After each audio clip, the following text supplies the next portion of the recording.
Magahi recording studio Samastipur Sheikhpura.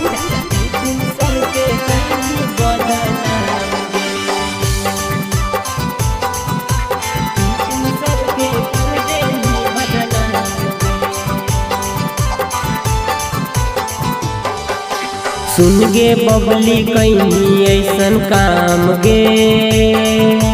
सुन गे बबली कहीं ऐसन काम गे, बिपिन सर के कहीं बदनाम गे, बिपिन सर के कहीं बदनाम गे, वीडियो वायरल कहीं खुले आम गे, वीडियो वायरल कहीं खुले आम गे,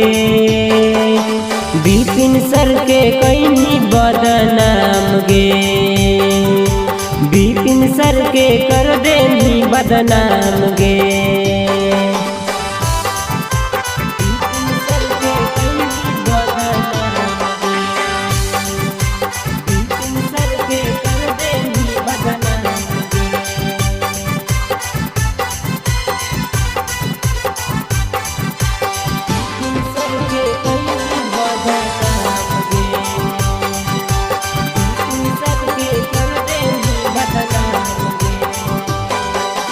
सालों भर नहीं होलई अभी मुखिया बनलखिन, गरीबन के बुरी नजर से कबहू न देखलखिन,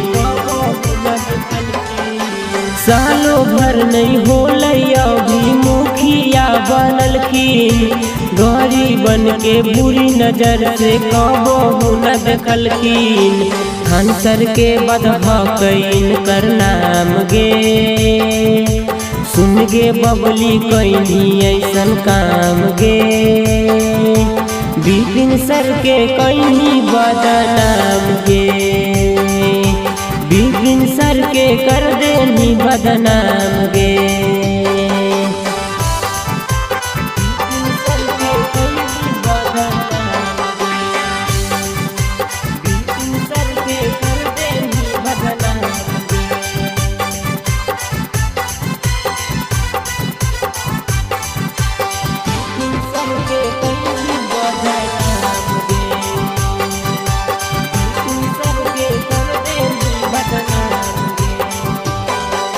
इनका के जानो हो कई पूरा बिहार, सच्चा टीचर हो कि नहीं तो नेता ईमानदार,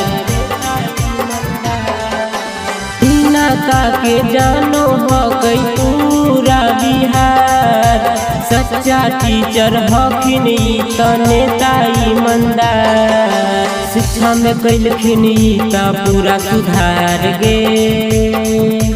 शिक्षा में कैलखिन ता पूरा सुधार गे, बिपिन सर के कहीं बदनाम गे, सुन गे बबली कहीं ऐसन काम गे।